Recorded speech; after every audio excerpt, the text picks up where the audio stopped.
there, and welcome to my virtual poster presentation. My name is Kelly Taylor, and I am a second-year teacher candidate studying primary junior education at Brock University. Today I'm going to walk you through my action research plan that I have designed in order to improve and further develop my teaching practices. Part 1 is where I will be outlining my research problem to you and introducing you to the focus of my research action plan. In recent years, I have noticed that there has been a steady increase in the interest and discussion surrounding differentiated instruction. That being said, there are so many ways to interpret and implement differentiated instruction into the classroom. As I reflect back on my experiences as a student, I feel as though there has been an underlying idea that differentiated instruction must be directed specifically at students with formal diagnoses or exceptionalities in the classroom. This is something I strongly disagree with and has been the inspiration and motivation for my research plan I am telling you about today.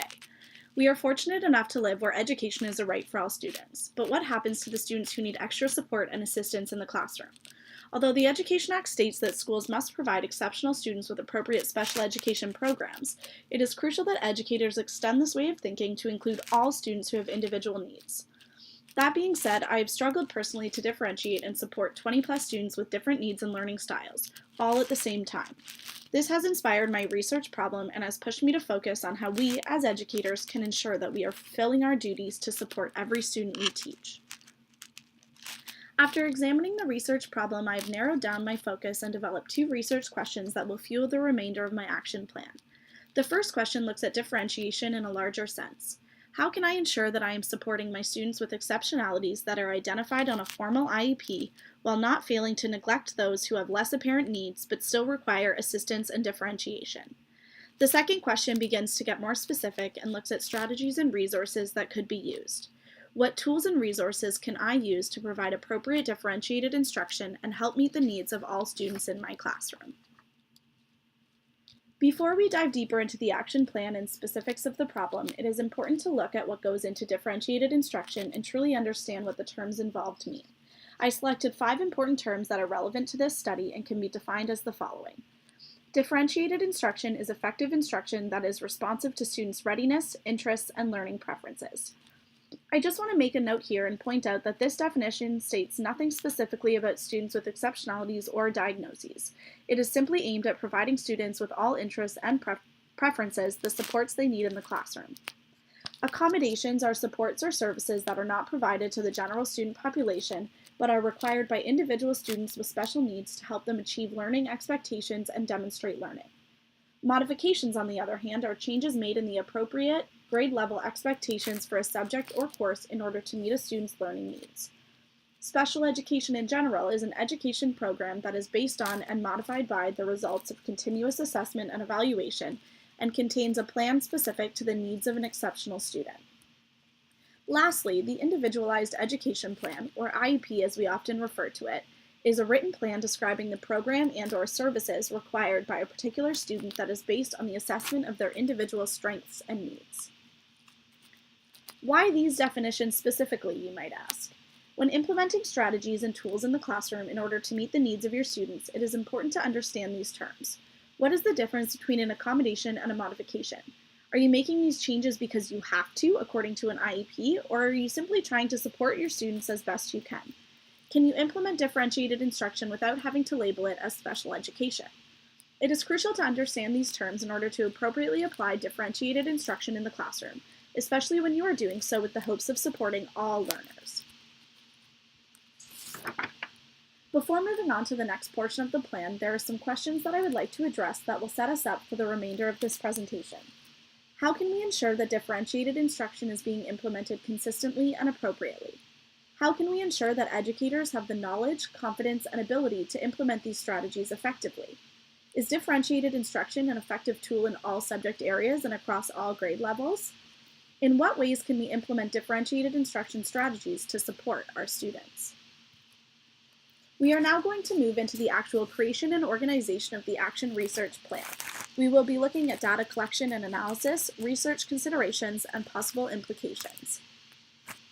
The first step in completing a research study is deciding what data to collect and from where. For the sake of this study, I've selected 3 different data sources that will cover a range of perspectives in order to give a more complete sense of the effectiveness and importance of differentiated instruction. The 3 sources are as follows. school records, such as tests, report cards, and classroom assessment scores. The first step I would take in getting to know my students in order to plan how to effectively implement differentiated instruction is by reviewing school records. I need to understand the needs of my students before I can implement effective strategies. Having a basic understanding of their academic strengths and weaknesses is an ideal place to start. Next, I would take anecdotal records and observations, possibly in the form of checklists. During the first few weeks of school, as I'm getting to know my students better, it is important that I keep anecdotal records and observations of behaviors demonstrated in class. These records will help me see beyond just the academics and develop strategies that are designed to meet the individual needs of my entire class. The last data source are interviews and self-reflection. No one knows the students better than them themselves, and by providing them with the opportunity to reflect on their learning and share their own insight into what they need to be successful, I will be able to better support them and empower them in their learning. With collecting data comes the need to ensure triangulation, validity, and reliability in your research. In terms of triangulation, I ensured that the academic articles examined the effects of differentiated instruction across different ages to ensure consistency. The sources included both qualitative and quantitative data and addressed a variety of topics such as the frequency of DI, the effectiveness of it, and a subject-specific study. The study also includes participants that are both teachers and students. To ensure validity, school records were used as they offer a high degree of truthfulness and little room for bias. Although it may not be the best representation of the student's learning in terms of the product, the results will provide you with a valid understanding of their basic academic ability. Consulting with previous teachers also gives a second opinion that adds a layer of validity. Finally, in order to ensure reliability, anecdotal records and observations, as well as student reflections, will be conducted on a regular basis throughout the school year, offering multiple points of data collection from which to compare results. The comparison between teacher records and student reflections will also provide another layer of reliability from which the teacher can ensure that findings and observations are consistent over time. The next step to consider is the participants and setting of the research study. For this specific plan, the participants will include 24 students from a grade 5 class, the classroom teacher, and colleagues in the school that have worked with the same students previously. The data will be collected in the classroom during the classes focused on math and language arts. With every research study comes the potential for ethical issues and implications. In order to ensure that these ethical concerns do not arise, the following will be done. As the teacher, I would be the main individual analyzing the collected data and implementing strategies within the classroom to ensure that confidentiality is maintained. All previous student records will be reviewed on school premises, and according to school policy, OSR documents will not be removed from the cabinets in the office. Students and parents will complete a consent form to ensure they are fully aware of the research being conducted, understand why and how the data is being collected and used, who will be involved, and how their privacy will be protected. It is important to note that they will be made aware of their right to drop out without penalty at any point. If other personnel are required for consultations, I will ensure that they are employed by the school and no outside personnel will be consulted without informed parental consent. All strategies used in the classroom will be implemented following a one-on-one student-teacher conference to ensure they are aware of the strategy but do not feel singled out, unless, however, the strategy is one that is being implemented for the benefit of all students, for example, flexible seating. The data collection process will be broken down according to the following timeline. The school records will be collected daily during the first 2 weeks of the school year in early September of the 2019-2020 year. Anecdotal notes and observations will be recorded weekly across all subjects from September 2019 to April 2020. Notes will be reviewed each Friday. Please note that the subjects specified are math and language arts. Student reflections and journals will be conducted bi-weekly from October 2019 to April 2020. Reflections will be compared with teacher notes every other Friday, and a student goal sheet will be completed within the first few weeks of school. Once the data has been collected, the next step is to analyze and determine the results of the study. Data collected will be tracked and analyzed as follows.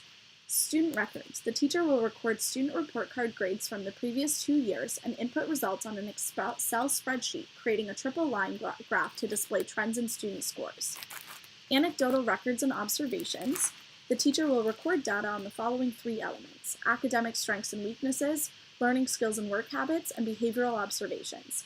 Students will be given a score on a 4-point scale in each category, and results will be tracked alongside the student records. A second line graph will be created. Self-reflections and journals. Students' perceptions of themselves will be compared with teacher notes and will focus on the following: subject strengths and weaknesses, other classroom supports, such as seating, noise, etc. Students will have the opportunity to score themselves according to the 4-point scale.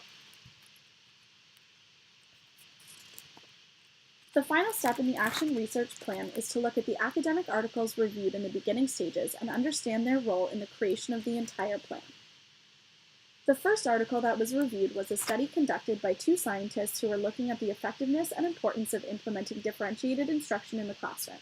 They recruited 200 students, 30 teachers, and 30 parents from both public and non-public schools to participate. Through questionnaires and interviews, they found that teachers are not adequately implementing DI in the classroom and are focused more on the final product than the process. Despite the potential for bias in the use of self-reported measures such as questionnaires, the study highlights important aspects of teaching that must be examined. As discussed in the research question, it is important that we evaluate not only how to implement differentiated instruction, but also why it is a beneficial tool. The next article was a study conducted in 2018 that looked at the short and long-term effects of differentiated instruction on reading fluency and comprehension in a group of 619 grade 3 students. The study took place over a 2-year period and saw one group given DI while another group was not. The research found that differentiated instruction is a beneficial tool in regards to improving student reading fluency, especially for students with lower reading skills. There were no definitive results, however, to show how differentiated instruction impacts reading comprehension. The final article was conducted in 2017 and studied student motivation levels when differentiated instruction was implemented. The students included 27 elementary school teachers and 422 students, and used self-report measures to look at the frequency and effectiveness of differentiated instruction. Research findings concluded that student motivation was positively impacted when teachers implemented differentiated instruction frequently, and motivation was negatively implemented when it was infrequent. As you would have heard from the description of the articles reviewed, I broke down my research into 3 domains: a specific subject area, the frequency that differentiated instruction is being implemented, and its overall effectiveness in the classroom. It is evident that differentiated instruction is not being utilized to its full extent and is therefore not providing students with the supports they need to be successful and motivated learners. That being said, the literature also supports the claims that differentiated instruction is in fact an extremely beneficial tool that can increase academic success and has the ability to positively impact student learning in terms of motivation and willingness to learn.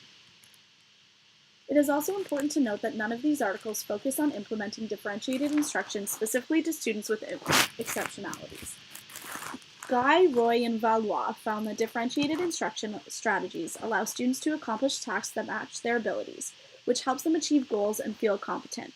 Accommodating for a variety of learning styles and abilities is something that any teacher can do in their classroom, and similar to the previous study, the other study in 2018 found that students were more actively involved and engaged when given different ways to learn based on their individual needs.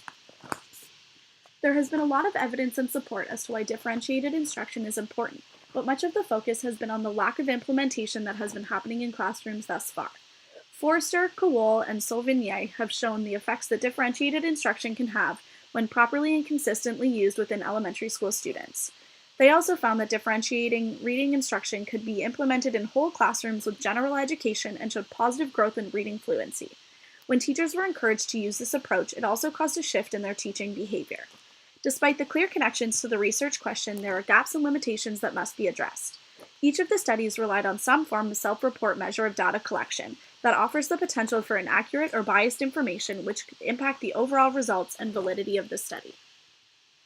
These articles all collectively provide supportive evidence for the importance of implementing differentiated instruction in the general education classroom in order to assist students with their learning. The questions that remain are how to ensure educators are being properly informed and trained on how to implement these strategies, and how to ensure that all students are being supported based on their individual needs and abilities. Differentiated instruction is an effective tool in the classroom to support all learners and provide optimal support for student motivation and success as demonstrated through the academic research reviewed. However, through further designing this action research study, I have gained not only knowledge on the importance of implementing differentiated instruction, but the consequences that may arise when you fail to do so, and various strategies that can be used in the classroom.